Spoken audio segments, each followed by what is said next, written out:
Welcome to this month's Smith Family Foundation discussion. My name is Bob Bowden, and we are joined by a guest, Bjorn Lomborg, who wrote The Skeptical Environmentalist. It's just to give you a little background on Bjorn, he was a professor of statistics in Denmark. He had read an article in Wired magazine, and it frustrated him because the article he read was skeptical of a lot of environmental orthodoxy. So he got many of his students to go research some of the facts within that article because he was setting out to prove these facts wrong. And what happened was he progressively found that there's a lot of good reason to be skeptical about environmental orthodoxy, shall I say, the movement as it is now. And you'll hear in a moment his reasons why. But without further ado, let me introduce Bjorn Lomborg.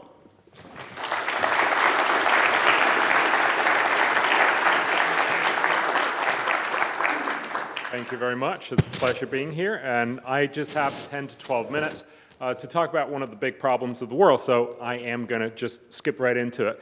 The basic point that I want to talk about is really to have a sense of what should we do about global warming. This is a discussion that perhaps is the most crucial one that we're talking about in the environmental discussion right now, and of course I am going to touch on Al Gore because in many ways he's become the centerpiece for our concern about the climate. This is from a presentation that Gore and I gave in Congress. This must be the second before he realizes who I am because he's still smiling. But the point, of course, is that both Al Gore and I, and presumably all of us here, want to do good on climate change. But we have to ask ourselves how. Now, this is a huge and very complicated, in some ways, scientific and social scientific discussion. But I'd like to just reduce it to 4 simple points. I think this is very, very helpful in order for us to have a conversation about how we should think. And again, with just 10 minutes, without further ado, I'm simply going to say the first point, and I think this is very, very crucial, is global warming is real and it's man-made. It's a real essential problem. I think we should thank Al Gore for having put it on the agenda and pointing out this is not just some sort of fake left-wing conspiracy to raise taxes or something. Global warming is real. It's happening. It's certainly something we should take seriously. However, and let me move on to the second point, it's often vastly exaggerated and often very one-sidedly explained, and I would argue that gives reason for us to make bad decisions, essentially because we get scared, we get panicked, and we make bad decisions. I'm sure we'll talk later on both in our conversation and the Q&As about some of the ways that we've done so. But let me give you a sense of proportion and a sense of examples here. And again, Al Gore is the one I'm going to turn to, not because I don't want to Gore bash, but I mean, he's the most visible guy out there. But you hear this all the time. This is one of the many statements. Al Gore calls global warming a planetary emergency. And he says, and I quote here, "We have just 10 years to avert a major catastrophe that could send our entire planet into a tailspin of epic destruction involving extreme weather, floods, droughts, epidemics, and killer heat waves beyond anything we have ever experienced." I would imagine that this is something that sounds very familiar. We hear this several times a week in our newspapers. I'd like to take you through just 3 of these very specific points that Al Gore and many others make and try to show you why, although it's technically true what we're being told, I would argue it's dramatically misleading. Just look at heat deaths, sea level rise, and malaria. The first one, heat deaths. With temperatures rising due to climate change caused at least partly by the fact that we are emitting carbon emissions into the atmosphere, will we see more heat deaths?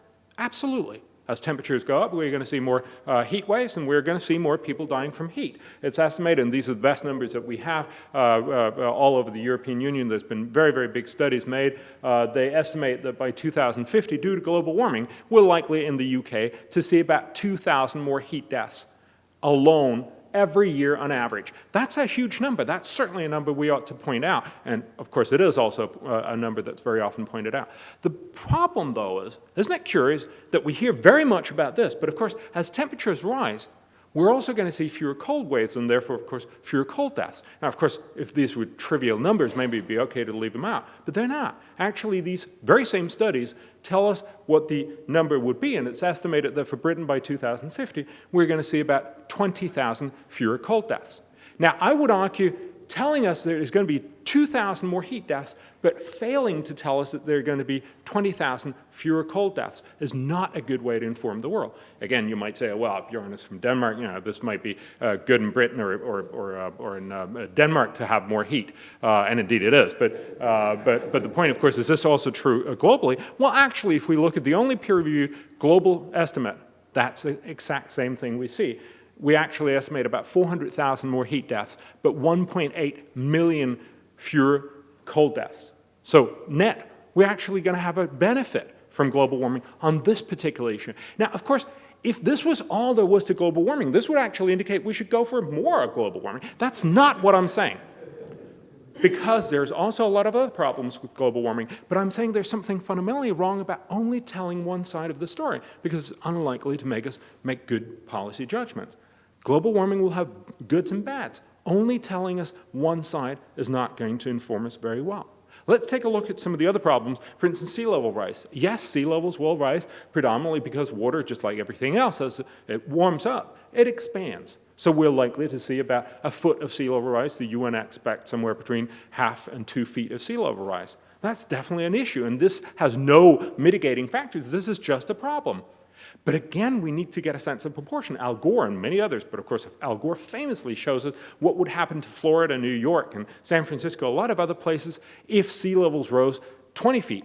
Now, it looks great on cinema, but if we're expecting 1 foot, it's not really obvious that's a good way to inform the discussion. Again, 1 foot is a problem, but it's not a catastrophe.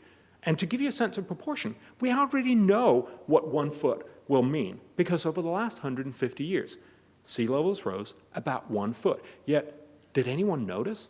Was this something that was defining moment of the 20th century? Again, the idea is we've got to come back and ask ourselves, what are the real impacts?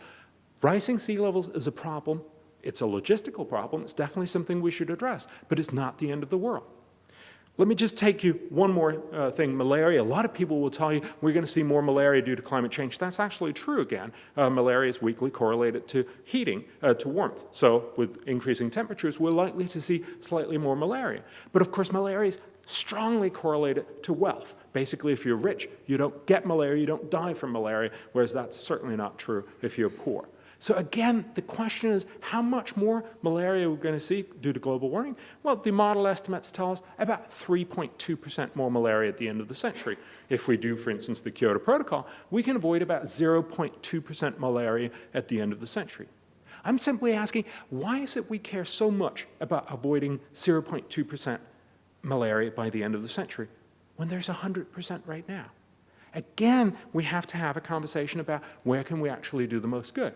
Just to give you a sense of proportion, if everybody did the Kyoto Protocol and stuck to it all the way through the 21st century, which is a very, very optimistic estimate, we would probably be able to avoid about 1,400 malaria deaths every year.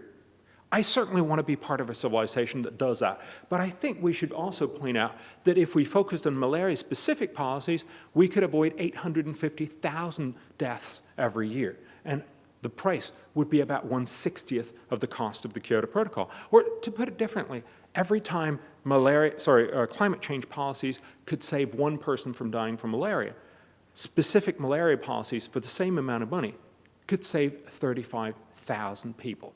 I simply want to save 35,000 people before I worry about saving just one.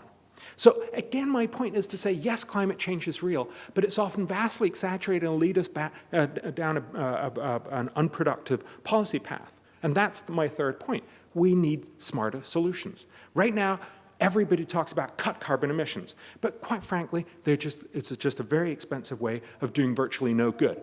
If everybody had done the Kyoto Protocol, including the US, including Australia, but also everybody lived up to, including Canada and Japan and Spain and many others that are not actually going to do so. Even if everybody had done what they promised, Kyoto would have postponed global warming by the end of the century by 7 days. Even if we had prolonged The Kyoto Protocol, all the way through the 21st century, it would postpone global warming only about 5 years by the end of the century. Not something that we would be able to measure by the end of the century. Yet the cost, and this is the average of all the macroeconomic models, is substantial. It's about $180 billion a year. So essentially, we're talking about spending almost $200 billion doing something that we can't even measure in 100 years. I'm not really sure that's the right way to go forward. Before I show you what I think is the good argument and what we actually should do, let me give you a metaphor that sort of wraps up the whole idea of how we're sort of focused on the wrong things and end up not asking the smart question. Take polar bears. Polar bears have become an icon for global warming. And yes, polar bears probably will have a problem. But let's just remember first, most people think they're already threatened right now. Actually, polar bear populations are very healthy. They're probably quadrupled over the last 50 years. It doesn't mean, however, that with disappearing and eventually no summer Arctic ice, they will have a bigger problem, and we'll probably see declines in their populations. However, isn't it curious that we don't have a conversation about whether it's the best option that we pursue when we say, oh, then we got to cut carbon emissions? Well, let's take a look. How much good would it do to do, for instance, the Kyoto Protocol for polar bears? Even if we continued to do the Kyoto Protocol, spent a couple $100 billion, the outcome, and nobody seems to tell you this, and I understand why, the outcome would probably be to save about one polar bear every year. Now, I'm all for saving a polar bear, even if it costs a couple $100 billion. But it strikes me as slightly odd that we don't have a conversation about the fact that every year we shoot somewhere between 300 and 500 polar bears. I don't know about you, but if we actually care about polar bears, shouldn't we perhaps first stop shooting 300 polar bears? Which presumably would be very, very cheap before we enter into policy decisions that are going to cost hundreds of billions of dollars to just save one polar bear. And I think this encapsulates the conversation that we lack in the global warming discussion. It's not about global warming not being right, but it's about there's something fundamentally wrong about the conversation where every question has to be answered just one way: cut carbon emissions. Now, surely that's sometimes the right answer, but also surely it's not always the right answer. And that's the point I want to come back to and say, so what should be the smart solution? I would argue it's much more about finding smarter ways to cut carbon emissions. I would argue that instead of trying to do the Kyoto Protocol or an even harder Kyoto Protocol, we should much rather focus on making smarter technologies available. I would say we should invest 0.05% of GDP in research, development, and demonstration in non-carbon emitting energy technologies. Basically, the metaphor here is, right now, solar panels cost perhaps 10 times as much as fossil fuels. That means a few rich people in the rich world will have solar panels on their rooftops, mainly, of course, to look good. But the real point is, it's not going to solve global warming. And it's not going to solve global warming either if we push people to put a few more of these very inefficient solar panels on their rooftops. We might be successful in the rich world. Of course, we'll not get the Chinese and the Indians to do so. However, if we invested in research and development to make solar panels much, much cheaper, it'd be much more likely that we could get everybody on board. And of course, if we could help make solar panels cheaper than fossil fuels by, say, 2060, we would have solved global warming because people would switch to solar panels. Not because they're good people, not because they're green, but simply because we had made it cheaper than fossil fuels. Now, I'm not saying we know what the right answer is, but I'm saying that's the kind of direction that we should be focusing in. And the beauty of it is that it's so much cheaper.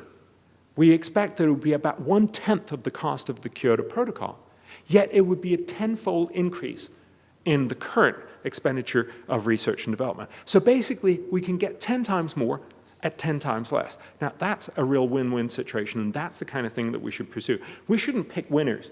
There are lots of different opportunities. It could be renewables like solar panels, it could be fission, fusion, conservation, carbon storage, second-generation biofuels. We should focus on all of them because at the end of the day, it's not about all of these succeeding. It's just about making sure some of these do, because these are the ones that'll then power the 21st century. And that's also why preliminary studies show that this kind of effort would actually be able to likely solve climate change in the medium term. Level it off at around 550 ppm. That does not mean that we will not see global warming, but it's a much more realistic outcome. It's a much more optimistic outcome in the sense of climate And it has much greater potential of actually being adopted simply because it's much cheaper. So those are the 3 points I really make. Global warming is real, but it's often vastly exaggerated, leading to bad judgment. That's why we need to find smarter ways to deal with climate. Allow me just to make one last point, and that's the point that I'll briefly get to. We also got to remember that there are many other problems on this planet, and we need to make sure that we deal with all of them. Al Gore talks very much about global warming being our generational mission. I think that's exactly right. We have to ask, how do we want to be remembered by our kids and grandkids? That's his question. I'm so surprised that Al Gore and many, many other really nice people that I know around, certainly my flock of friends, all of these people seem very intent on saying they want to be remembered for spending hundreds of billions of dollars doing virtually no good 100 years from now. I'm not sure our kids and grandkids are going to say, really great going there. On the other hand, I would argue, instead of focusing on something where we can do very little good at very high cost, we should just remember the UN estimate that for about $75 billion, for much less than half that amount, we could basically solve all major problems in the world. We could give clean drinking water, sanitation, basic health care, and education to every single human being on the planet. I want to ask you, how do you want to be remembered? Imagine we also add the $25 billion that I just pointed out will solve global warming in the medium term. So we're still talking about half the cost of Kyoto. So the real question, I think, for us is, how do we want to be remembered? Do we want to spend twice as much money doing virtually no good 100 years from now? Or do we want to spend half that amount and fix all major problems, including global warming, right now? That's the question, and I hope that's the debate we'll have here today. Thank you. One thing I told our audience here live is something I need to tell the television audience, which is that we don't have someone to debate Bjorn right now. It's because we did try to get people to debate Bjorn Lomborg, and suffice it to say, had difficulty finding people willing to do so. So that puts me, when I first heard that, I thought it might be because he was such a disagreeable person with such a revolting personality that no one wanted to appear with him. But I think we've seen that that's not the case. I think his arguments are seen by some as persuasive. So I'm now in the role of channeling his critics. First, we start with Stephen Schneider, climatologist, Stanford University. I know you love to see this, Bjorn. Bjorn Lomborg's chapter on global climate change is a clever polemic. It seems like a sober and well-researched presentation of balanced information, whereas, in fact, it makes use of selective inattention to inconvenient literature and overemphasis of work that supports his lopsided views. Lomborg lines up his citations to diminish the seriousness of climate effects while ignoring most literature that would stress the seriousness.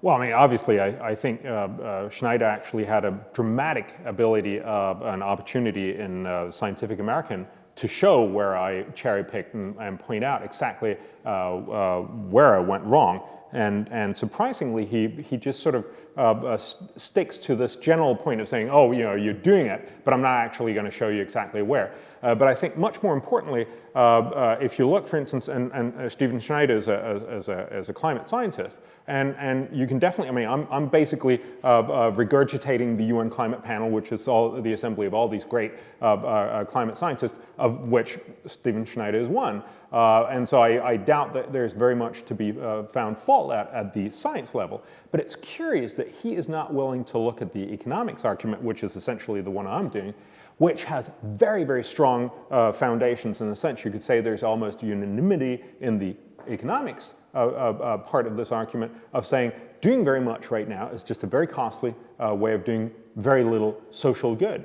And that's where I would argue that Schneider is actually compromising on the exact same critics. By ignoring the economics. Brings up. By ignoring economics and by ignoring the fact that there's a very strong consensus in that point. Right. Well, there is one specific I have from him, and then I'll move on.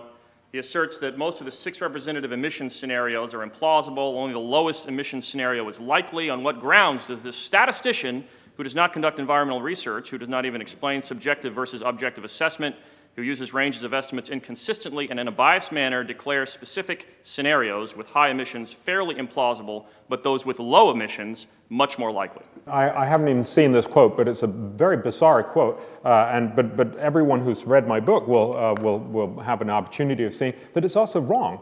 I actually pick as my central scenario this central scenario, not the lowest, not the highest, But the exact middle, there's 6 main scenarios, and I actually picked the 4th highest. So it's actually, if anything, a little bit towards Stephen Schneider's worst case tendencies. So, there's just simply no point in arguing this. However, I do make one point, that most of the scenarios are in the lower end, and that's actually based on an article from Stephen Schneider.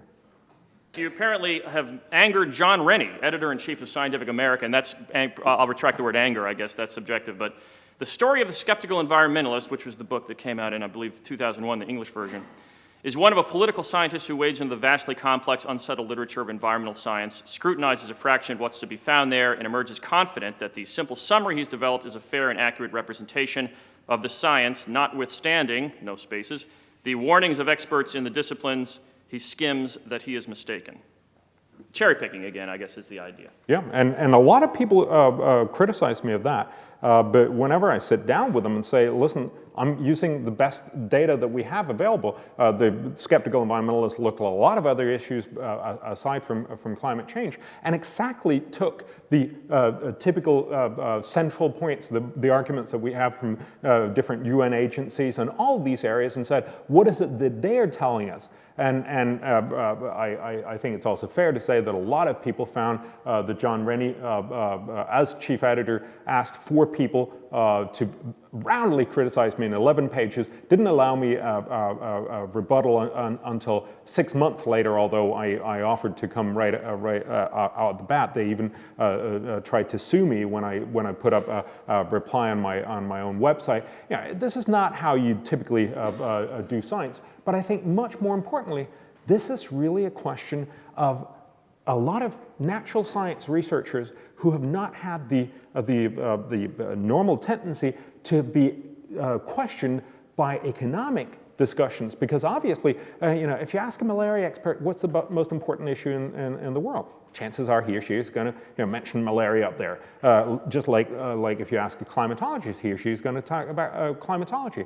What I'm trying to do is to say, well, given the different importance for social reasons, what actually matters to people, and for social technology policy matters, what can we actually do cheaply versus expensively, where should we be focusing? That's a policy decision. That's something that should be informed by economic decisions, and that's something that hasn't been used before or not been very used or very typically used discussion. I think it's something that we need to get much more used to. Let me ask you about one really significant one that just jumps out at me from your presentation, was you say it's going to be 1 foot, not 20 feet. Al Gore says 20 feet the water will rise, and you say, no, it turns out it's just 1 foot the water will rise.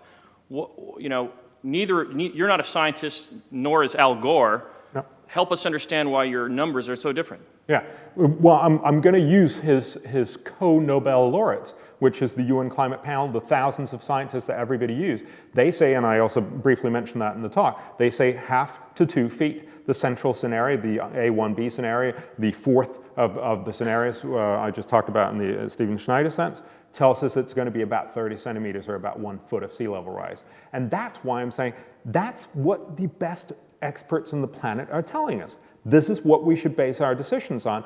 Al Gore never says that sea levels are going to rise 20 feet in any specific time. He simply says, if Greenland melted. Now, that's absolutely true. Of course, that's a very simple calculation to do. But that's a little bit as relevant as if I said in here, if a meteor was to hit you right now, you'd all be dead. And that's technically true, but I'm not really sure it's very informative for the conversation of what we should be eating tonight, right?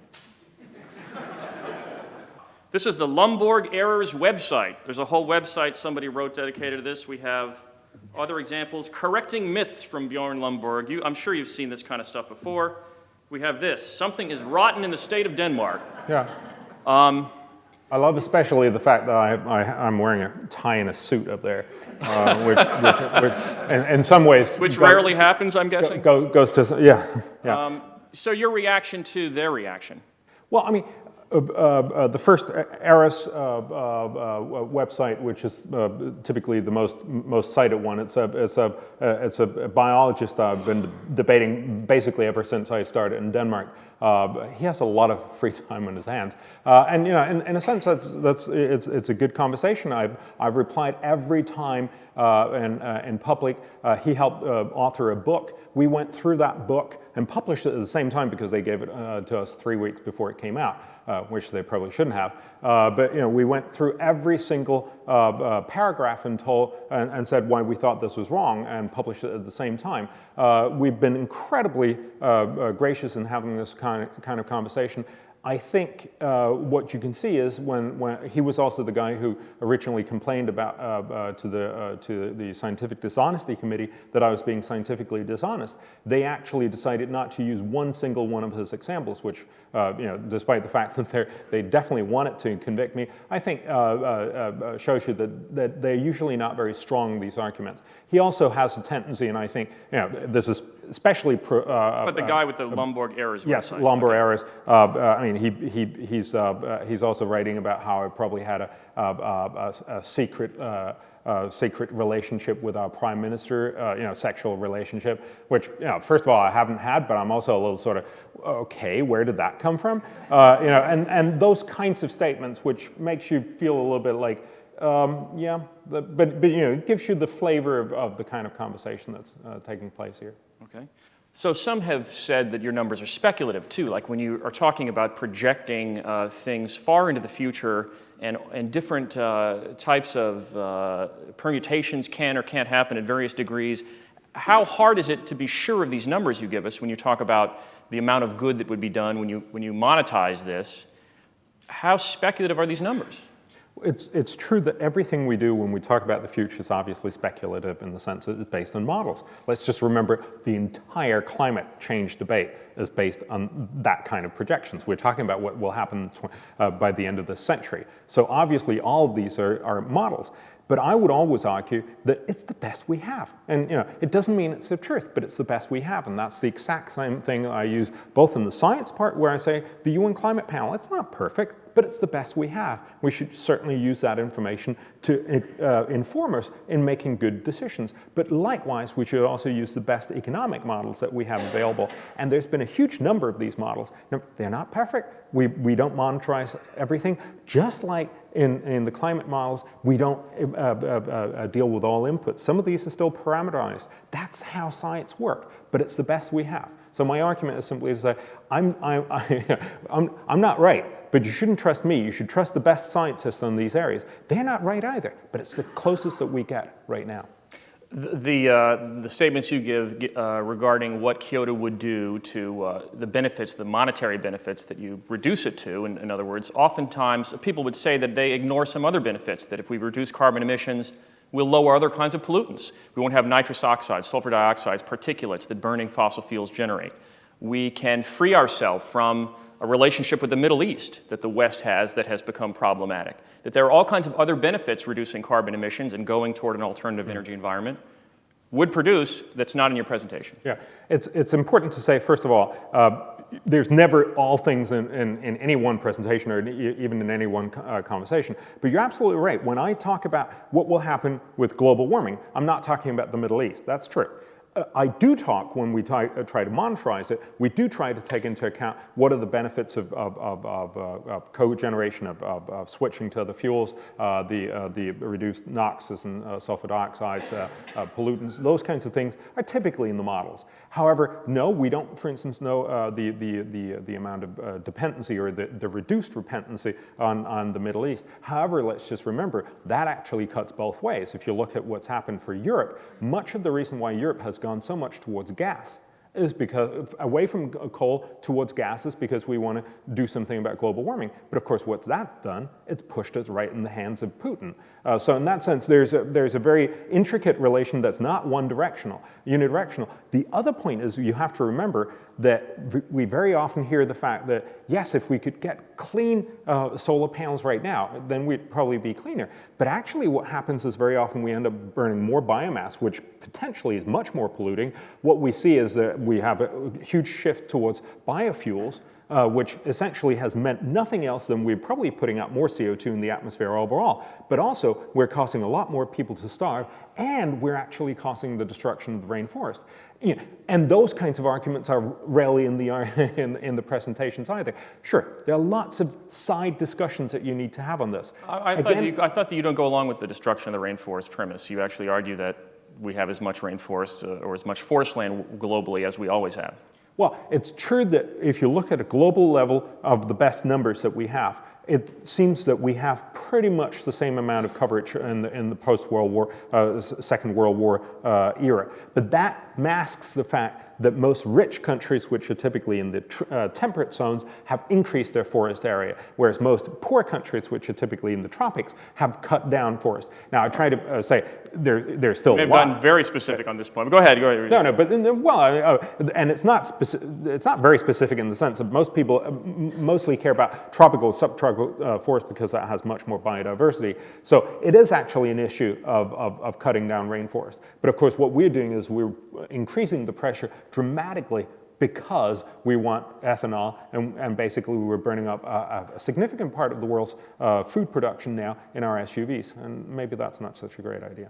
So the models you cite right now in terms of the amount of temperature the world will increase in the next, I guess by the end of the century, right, is something like 4 or 5 degrees centigrade? Excuse me, Fahrenheit? So, yeah, Fahrenheit is about 5 degrees Fahrenheit. 5 degrees Fahrenheit. But isn't it true that there are other models that are more catastrophic, that could be a worst case scenario? Yeah. Where you have permafrost melting in Siberia, you have methane being released there, you have, algae dies, the coral reefs die, and the algae doesn't produce as much oxygen anymore and whatnot. There could tell us about the worst case scenario and how that plays into what we should invest in carbon reduction. It's again true. If you look at the UN climate panel, I'm sorry, I can't remember this in Fahrenheit, but they do have a range from 1.8 to 4 degrees centigrade, which would probably be 3.5 to 8 or something degrees Fahrenheit. So that temperature range is definitely in there. There's no doubt, again, that there are outlier estimates. For instance, the methane discussion that we see permafrost melting, that's probably true. When researchers then started What do you mean that's probably true? That actually could escalate. We are seeing increased methane releases from much of the permafrost around the Arctic area, both in Russia and in Greenland, and some places in Canada. But when researchers then started measuring it, what they also realized was that we'd forgotten to point out that would mean that there would be a lot more biomass accumulating because a lot more greenery starts cropping up. It actually seems to indicate that it's about even, the fact that yes, we release more methane, but we also reduce, or we have much more biomass actually taking up carbon dioxide, and if you measure it in the carbon equivalents, it's about equal. The point here is not to say that obviously we can't be sure that every catastrophic scenario, then later when we look into it, turns out to be okay. But the point is that we have a tendency only to hear with the first part of this argument, namely, oh my God, there's a worry. And then when we look into it, when it turns out not to be so catastrophic, we rarely hear about that argument. But yes, things could go worse than what we predict. Then and just to quantify that, instead of 4 or 5 degrees Fahrenheit, the worst models are predicting something like 25 degrees Fahrenheit warmer? No, I mean, it depends on what you mean by worst. Can you find someone who has published it? Yes. You can probably do that. It depends a little bit, again, how much they would actually believe those numbers themselves. You know, some of these very, very high numbers come from estimates of what are the climate sensitivity, which quite obviously is a very, very statistically diverse estimate. You're bound to get these kinds of edge scenarios. I would argue that the UN climate panel, for good reason, stopped at 8 degrees Fahrenheit, as we've probably decided 4 degrees centigrade is. It's a little less than that, actually. But the main point is to say that much beyond that seems much, much less likely. You would consider those good models, those catastrophic ones. That's basically what well, that's what the UN climate panel is telling us. But again, could I just briefly, even if they were true, even if they were very, very bad things were going to happen, then people say, it's a little bit like the Pascal wager. We should do it because hey, are we really going to regret it if we did it and it turned out not to be true?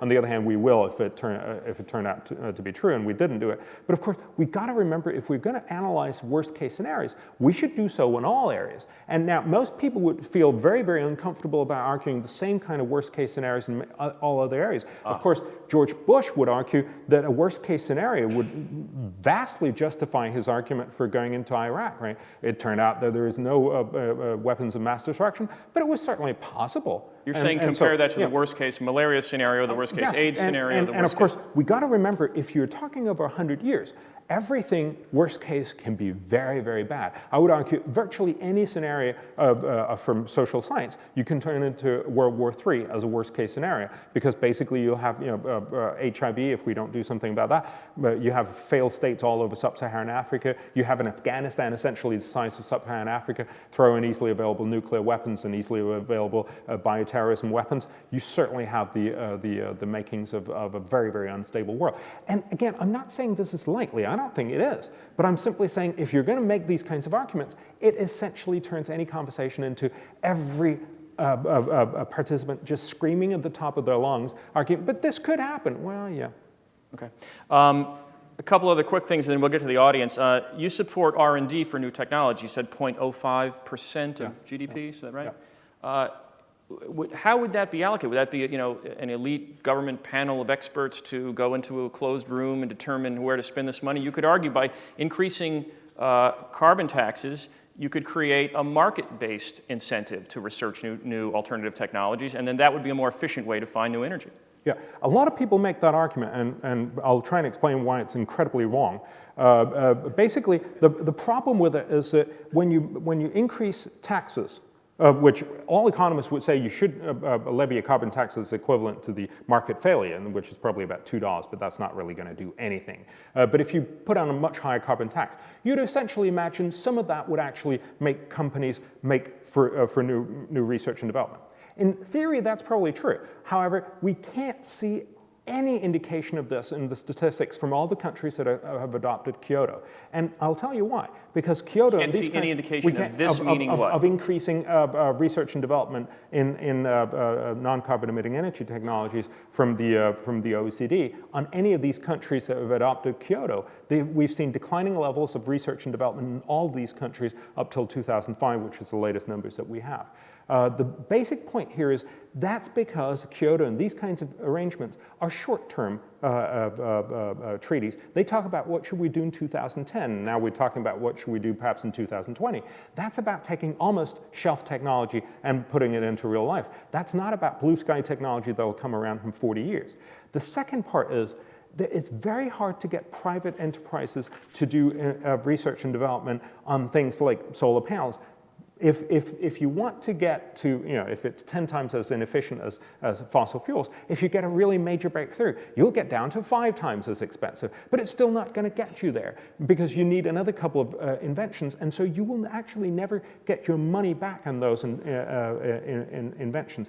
That's why, just in a parallel universe, we have in medical research, we don't expect medical companies to do Nobel Prizes. We don't expect them to do fundamental research. We expect them to take almost marketable products to market. But what we do is we actually get Nobels out of public funding. So I would argue, yes, just like, and there's good economic arguments for this, we know that governments and societies can capture a lot more of the social value than private entrepreneurs can capture of patents and likewise. So I would argue, yes, you should do this in governments. Of course, you have to be very careful how you do it. We have these processes with the National Research Foundation. What do you call them, NSF, here in the US. You have these kinds of panels. Of course, you have to make sure that if you throw billions of dollars at researchers, they don't just go off and do exciting stuff that doesn't necessarily lead to good processes. Okay, sure. I would argue you should do X prices for who can come up with the first solar panel that can wrap around or that can be waterproof or that can reach this sort of level of production as a way of practical research, not a highly theoretical perspective. Yeah. Al Gore showed a giant chart. Did you see the movie, by the way? I'm kidding, of course. I know. He had this chart of CO2 going up to the ceiling, and he got on some sort of a crane or something. Yeah. Why was that wrong? What was wrong with that part of an inconvenient truth? Well, there are two things wrong about it. First of all, he shows the graph with CO2 and temperature very, very closely correlated. The problem, of course, is there were no SUVs to make this happening, right? The real fact is that temperatures in all these 650,000 years before our time are correlated the other way around. It's temperatures driving mainly the CO2 level. Now, that does not mean that the other causation would not also hold, but it means that this is a very spurious way of presenting the argument. One of my friends who looked at the graph, and he was like, oh yeah, we would have loved this graph, but we would have essentially rejected it because we'd say it would be cheating. It really is misleading, although it's true. He's having the tail wag the dog there, you're saying. Yes, but also, and that's the second part of it, he uses the cart to go up, and show how incredibly high the CO2 level have risen. And then he shows, you're sort of led to believe that there's a very strict correlation here, and now one has gone this off. What will happen to the temperature? Of course, it'll go just as much up. That's what he indicates. He also shows that in his book with an arrow actually saying that it's going to happen just exactly the same. He also, when he gives his presentation, he shows that's just, he leads you on to make that belief. Right, but of course, we know from models what will happen. And if he'd done that, he would have to take that slide all the way down again and show, no, you'd see about 1.2 degrees centigrade increase in what he's shown here. So you'd see a dramatic increase here, and you'd see a tiny increase here. And that, of course, is why he doesn't because there's so little show it. Causation, you're saying, between CO2 and warming. The causation the other way, the causation from CO2 to temperature, we know that's what the UN Climate Panel is all about. So we don't need to talk about this, which has no correlation from CO2 to, or very little correlation from CO2 to temperature, but has a very large correlation from temperature to CO2. And just quickly here, can you tell us about the UN report on global cooling from a couple decades ago? Wasn't there talk about freezing the world based on global trends? There has been a lot of discussion about that. Basically, there was a slight global tendency towards cooler temperatures that made a lot of people worry about this. There were some in the 70s, right? Yes, 70s. there were some media stories. There were some National Academy of Sciences in the U.S. I don't think the UN did any reports on that. But the main point was there was much less certainty on what was happening. But so, you do buy that the world is warming. Absolutely. You're not right. I think the only point that you should take from this, because a lot of skeptics will say, oh, that shows that we'll just believe whatever. I mean, we have much, much better models today. However, I do think one thing we should take from this is, let's just remember, if we do CO2 cuts, it will only help us in a world that's going to get warmer. Now, that's what we believe will happen right now. But remember, in the 70s, some people argue that we should, for instance, spread soot on the inland ice, to heat up the world. We're probably very, very happy we didn't do that. But of course, in both a cooling world and in a warming world, and in a world with all kinds of other problems, there is one way that we could make sure that people would be better off. That's by making more robust societies, typically richer societies. Richer societies don't die as much. When hurricanes hit Florida, a couple of people die. When hurricanes hit the Yucatan or Guatemala, a lot of people die. And so if you actually want to help those people, instead of focusing on doing something about climate change, which will help them immeasurably, not measurably, that's not the right word, right? Very, very little. You got to say, maybe we should make their societies more robust. Ted Turner has said in the last few days that global warming might lead to cannibalism. That we might become cannibals. So, first of all, are you a cannibal? No, and I'm not even You're a vegetarian, right? Yes, yeah, I did think so. I thought you might say that. So just can you finally wrap up and talk a little about the hyperbole that we hear from people like Mr. Turner? Yeah, I actually haven't heard that quote, but it's a good one. But basically, everybody worries intensely about global warming, and you hear all the worst estimates. And I think we got to remember, first of all, it's unlikely to lead to good judgments. We've seen that with biofuels, where we jump on a wagon and end up actually wrecking everything we cared about, both all the other environment. We cause more agricultural runoff. We cause a lot more starvation. We don't do as much good for the climate. Possibly you're talking about the fact more. that ethanol takes Yes. more energy to produce than it creates. And also we cut down rainforests, which have captured a lot of CO2 already. And then of course we damage biodiversity. So we're doing a lot of bad things in our name and want to try to do good. And there's a great risk, if we don't think smartly about this, that we'll continue to make that sort of judgment. judgment. But I think we also got to realize it has real social impacts. I mean, I know some of my friends who are worried about putting in kids in a world like this. Now, if this really was an incredibly dangerous world, maybe you shouldn't do it. But if it turns out, yeah, it's a problem, but it's not the end of the world by any standards, maybe that will also be a huge cost. So we got to get back to a sensible conversation on this. And as long as we scream, I fear that we're not only not going to do very much about climate, because we actually are going to implement bad policies, but we're also going to forget all the other policies. And that, indeed, would be something I think our kids and grandkids would think very poorly of us from. Mr. Lomborg, as I'm sure you know well, a lot of agribusiness in the United States has benefited tremendously from massive government subsidies to grow ethanol. As you said, it's actually exacerbating global warming, causing all kinds of problems in the third world, food riots, deforestation, et cetera. But there's a lot of money in it, and so just the other day, the Senate, Congress, signed in additional, even more funds for it, even though it makes problems worse. Al Gore himself has just signed on recently to be a partner with John Doerr's venture capital company and stands to personally reap tens, if not hundreds of millions of dollars in additional wealth for himself. He's already a very wealthy man. We need to get to the question. Why do you suppose it is that only those who are more skeptical about global warming and the status quo solutions are accused of being out for their own good and seeking riches, whereas those who are all in favor of the status quo and are in fact getting quite rich, are not criticized for that reason? Okay. Yeah, I think it's a good question, and obviously it shows that this is not a discussion so much about truth as it's a discussion about going after the sort of slightly off-limit arguments. I always find that if people go for my personal integrity, they can't have a very good argument, because otherwise they'd have gone for the argument. There's a famous saying from the Harvard Law School: if you have a good case, you should pound the case, but if you have a bad case, you should pound the table. And so when people pound the table, you know that they're up creek. But I should just say this: just as I don't think generally you should criticize people for where they get their funding. Sure, Al Gore has probably made a lot of money off of this, but I think my impression is he's definitely and very, very deeply believes what he's talking about. And You believe he's sincere? Oh, absolutely. And I mean, he's been on this bandwagon for a long time when it was no bandwagon and when people were laughing at him. So he's definitely sincere. And I think we should allow ourselves to trust both one side and the other side. Everybody actually wants to make the best they can in this world. Over there? Incidentally, in the marketing imagery for Gore's movie, the hurricane coming out of the smokestack is spinning in the wrong direction. And he also refers to the dark side of the moon, and of course there is no such thing.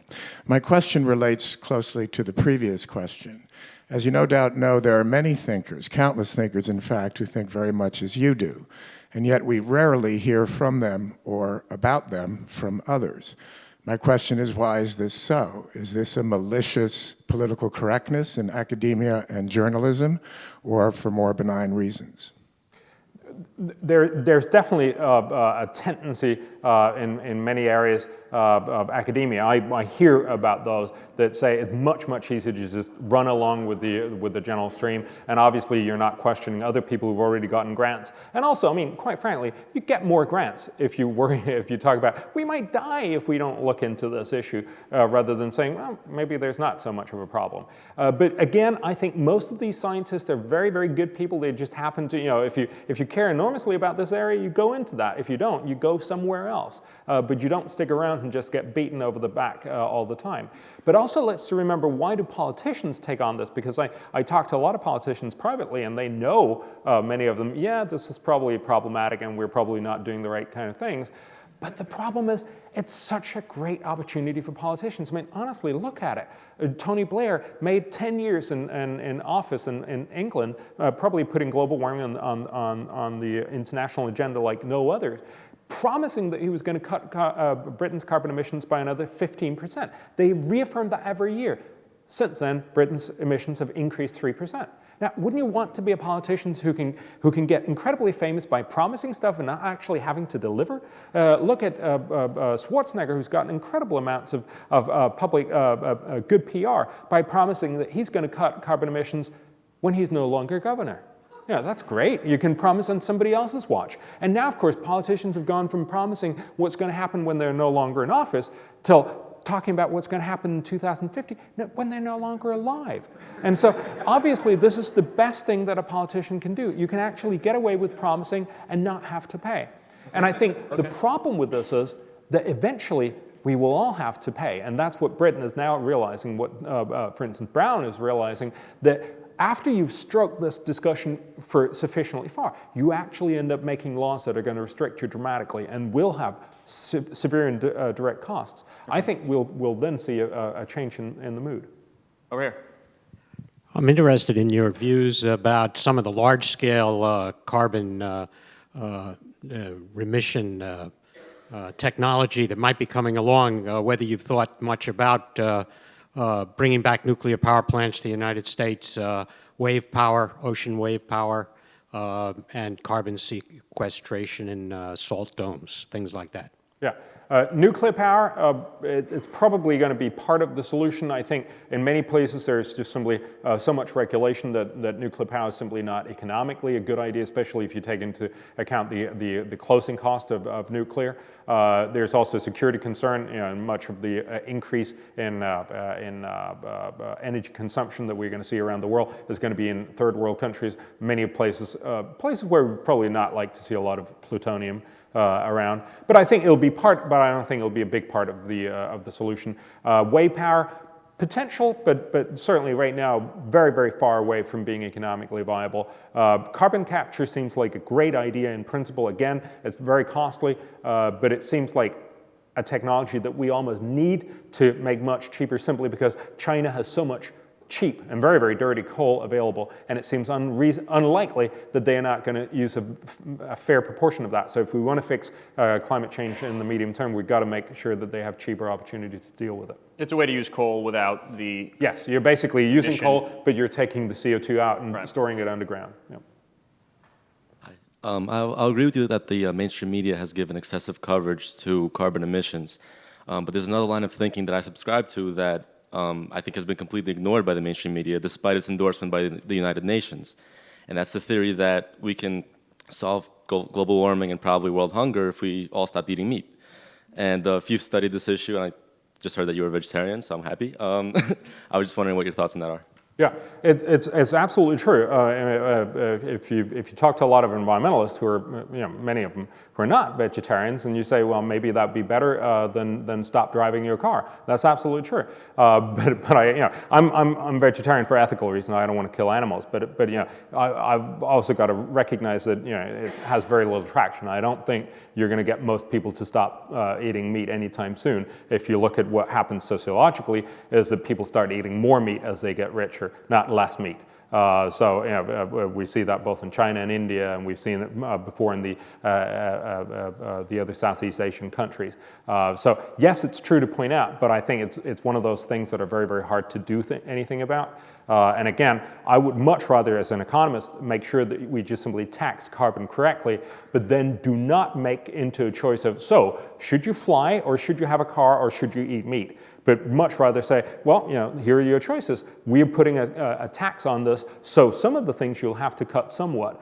But likely, the only long-term solution is going to be finding a way to make cheap energy available so that we won't have to make those hard choices. Is that a leather watch band I see you have on right now? No, it's actually metal. Oh, okay. No. My God, this is really, this is... I checked the shoes for leather shoes. They are, yes, Go they ahead, are. sir. Hi, thanks for visiting us here in New York. You seem to have accepted the hypothesis of anthropogenic global warming. And if I understand what you're saying tonight, you accept it because you accept the IPCC. Do you have any other reasons for accepting it? Have you looked at any of the original papers, or are you just going by the intergovernmental panel's conclusions? Well, I mean, very briefly, again, I'm a social scientist, but obviously I've looked at the basic argument, and it seems to me that when I talk to virtually any physicist will tell you that all of the things equal, if you put in more CO2 in the atmosphere because it's a heat-trapping gas, you will see an equilibrium with a higher temperature on the planet.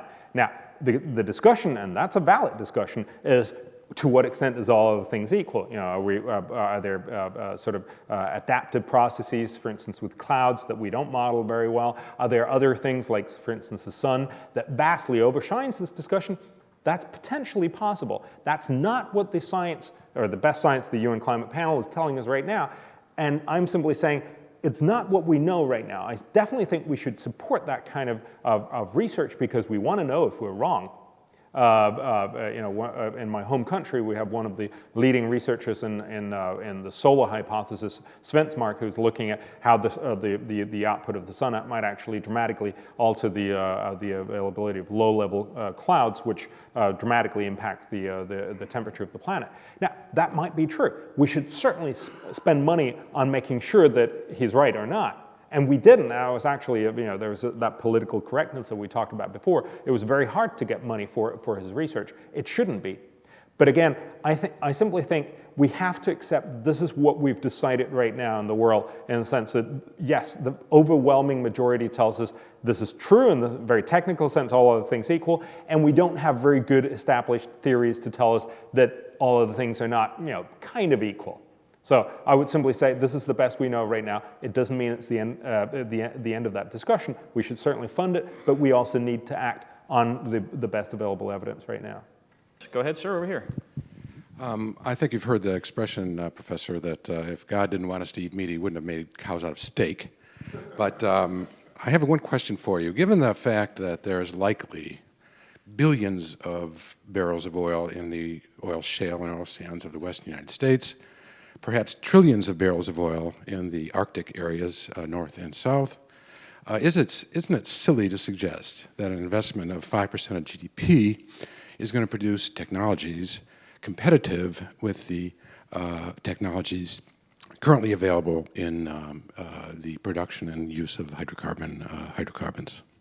Well, it's important to realize that there is all that availability, and especially, of course, of coal, as we also talked about. We know that for a fact. This is a little more hypothetical. We know it's there, but to what extent we can extract it at reasonable cost.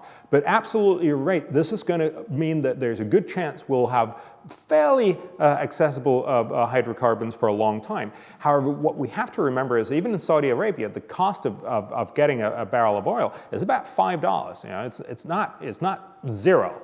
And with transportation and refinement, it does have a non-trivial cost. And that's the kind of thing that you have to contend with, for instance, when you're talking about solar or wave or whatever else we're talking about. And the issue, of course, is can we bring because the fuel cost of solar panels is zero, it's only a production cost and an implementation cost. And we got to ask ourselves, can we? Sure. Absolutely. Yeah, but typically those will have the same sort of the same types of costs because you need the same transmission net. You possibly need larger and more flexible and transmission nets where you can sort of weigh out when the wind is blowing somewhere, you can export that wind power to other areas.